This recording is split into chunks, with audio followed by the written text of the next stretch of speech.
Begitu Tama memikirkan hal ini, dia segera mulai memikirkan tindakan balasan. Dia merasa bahwa meskipun menguasai aura akan meningkatkan kekuatannya secara kualitatif, itu tidak sampai menjadi tak terkalahkan dan tidak bisa dihancurkan, jadi keempat Earl itu tidak benar-benar tak terkalahkan. Selain itu, Tama sangat yakin bahwa dalam hal mematikan, tidak peduli seberapa kuat seorang master, dia tidak dapat menandingi senjata panas modern. Ahli seni bela diri dapat memblokir peluru biasa, tetapi sama sekali tidak dapat memblokir peluru artileri, sementara misil atau roket konvensional dapat menentang segala sesuatu dalam jarak pembunuhan ratusan atau bahkan ribuan meter. Setelah dikirim, dijamin akan menjadi abu. Oleh karena itu, selama metodenya tepat, orang biasa mungkin tidak dapat melawannya. Jadi, dia mengeluarkan ponselnya dan menelepon Yoshua di Syria. Ketika telepon tersambung, Yoshua dengan hormat berkata, "Tuan Renza, instruksi apa yang Anda punya?" Tama bertanya kepadanya, "Yoshua, dapatkah kau mendapatkan sistem deteksi kehidupan terbaik, termasuk tetapi tidak terbatas pada sistem deteksi kehidupan tingkat militer? Radar, inframerah, dan peralatan pencitraan termal?" Yoshua berkata, "Tuan Renza, peralatan deteksi inframerah dan peralatan pencitraan termal adalah perlengkapan standar untuk prajurit khusus front kataklismik. Adapun sistem pendeteksi kehidupan, ini relatif umum. Saya tidak begitu mengerti kebutuhan umum Anda." Tama menjelaskan, "Aku juga tidak tahu banyak tentang urusan militer, tetapi aku ingin kamu membantuku mewujudkan suatu fungsi." Yoshua segera berkata, "Tuan, coba Anda jelaskan dulu." Tama berkata, "Pertama-tama, aku perlu memiliki peralatan yang dapat menutupi seluruh pangkalan tokomu, atau menutupi tambang tembaga yang kita menangkan di Siprus.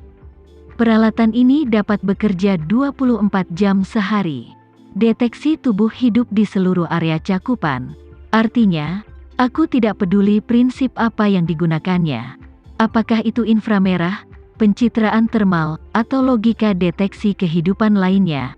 Yang aku butuhkan adalah begitu ada orang asing yang memasuki jangkauan kebijakan, ia dapat segera merespons dan menandai lokasi pihak lain di waktu sebenarnya." Yoshua berkata, "Tuan Renza, saya tidak tahu apakah saat ini ada solusi lengkap seperti itu. Tapi aku bisa menemukan cara untuk mengetahuinya."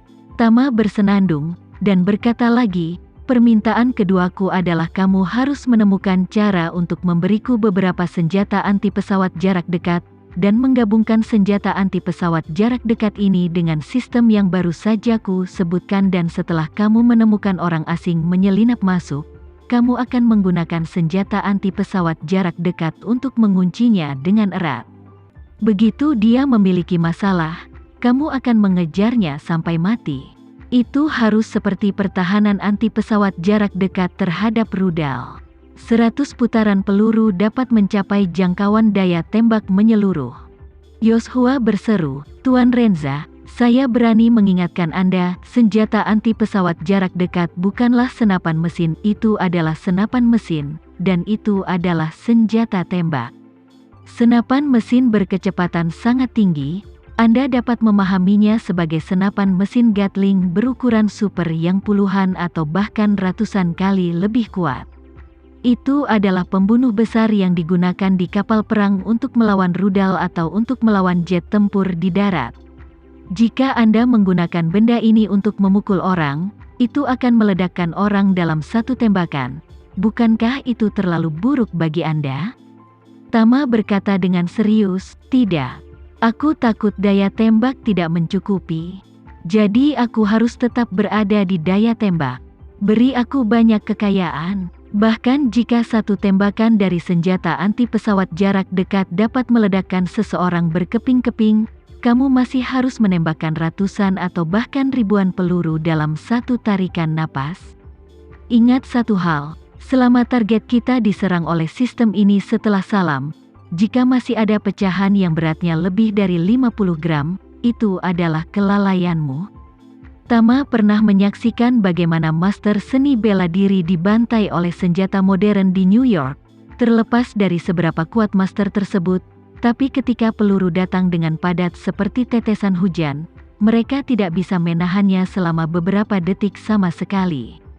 Oleh karena itu, jika senjata pertahanan diganti dengan senjata anti pesawat jarak dekat, bahkan orang yang lebih kuat dari dirinya pasti akan mati saat itu. Selain itu, Tama sendiri tahu betul bahwa jika dia perlu membunuh master seni bela diri tertentu, dia juga bisa menyembunyikan nafasnya dan tidak diperhatikan oleh master seni bela diri manapun, tapi itu hanya sebatas menyembunyikan indera master seni bela diri. Menggunakan peralatan berteknologi tinggi sebagai peringatan, tidak bisa bersembunyi dari teknologi. Sama seperti sistem pencitraan termal, selama itu adalah benda yang memancarkan panas. Tidak peduli apakah itu orang atau benda, ia tidak dapat lepas dari pendeteksiannya. Jika kamu bersembunyi di bunker yang cukup tebal, ada kemungkinan untuk tidak ditemukan, tetapi begitu kamu ingin menyelinap masuk, tidak mungkin untuk membungkus bunker di sekitar tubuh. Bahkan jika itu adalah master aura, itu pasti akan terjadi. Oleh karena itu, Tama bermaksud untuk membiarkan Yoshua menyiapkan satu set pembunuh besar seperti itu di Suriah dan Siprus, dan jika ada hitungan yang tidak pandai mencarinya, dia dapat meledakkannya menjadi abu. Yoshua tidak tahu dengan siapa Tama akan berurusan, tetapi setelah mendengar apa yang dikatakan Tama, dia tahu pasti ada musuh yang tersembunyi. Jadi dia segera bertanya kepadanya, "Tuan Renza, ada yang salah?" Tama tidak menyembunyikannya darinya, membuka mulutnya dan berkata, "Aku mendengar berita itu melalui saluran khusus. 4 master teratas dari Black Mamba semuanya telah keluar sekarang. Mereka mungkin tidak kalah denganku dalam kekuatan, meski aku tidak tahu apa itu. Apakah mereka akan datang kepada kita, tetapi tidak ada salahnya dipersiapkan sebelumnya."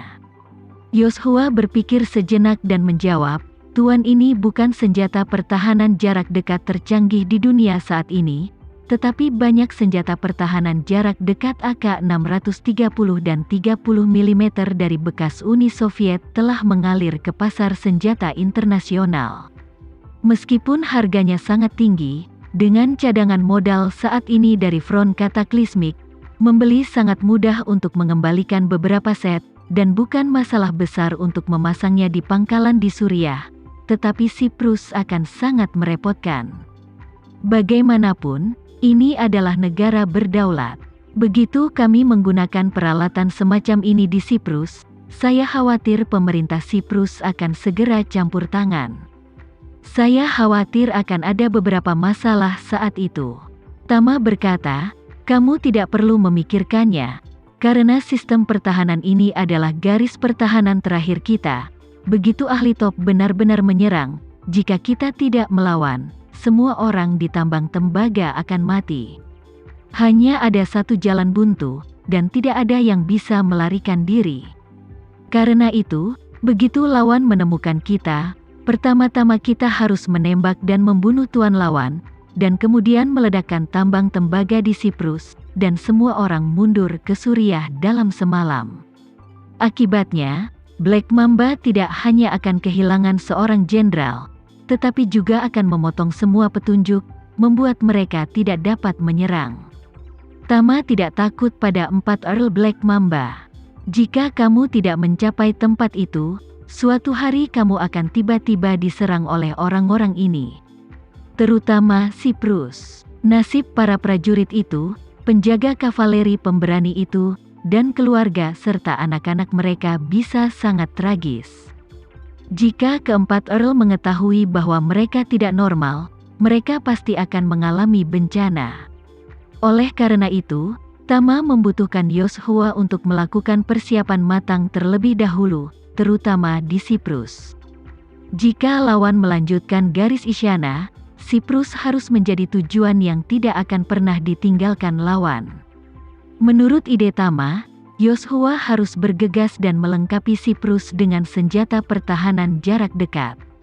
Begitu lawan datang ke pintu, dia akan segera menggunakan serangan jenuh untuk meledakkannya menjadi abu, lalu segera mengaktifkan yang dia atur sebelumnya. Rencana penggulingan sarang.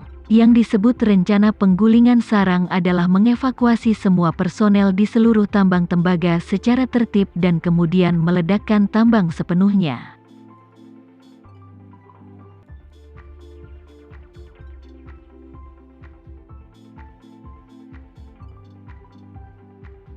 Sekian dulu ya video kali ini, kita lanjutkan lagi videonya di lain waktu. Oh iya, bagaimana menurut kalian? Semoga bisa sedikit menghibur kalian semua. Untuk teman-teman yang baru nonton, jangan lupa subscribe ya, hehehe. Dan kalau teman-teman ada yang ingin gabung langganan, bisa langsung gabung saja untuk dapat fitur yang menarik dan sedikit membantu Mimin. Terima kasih banyak sudah menonton, sampai jumpa lagi, bye.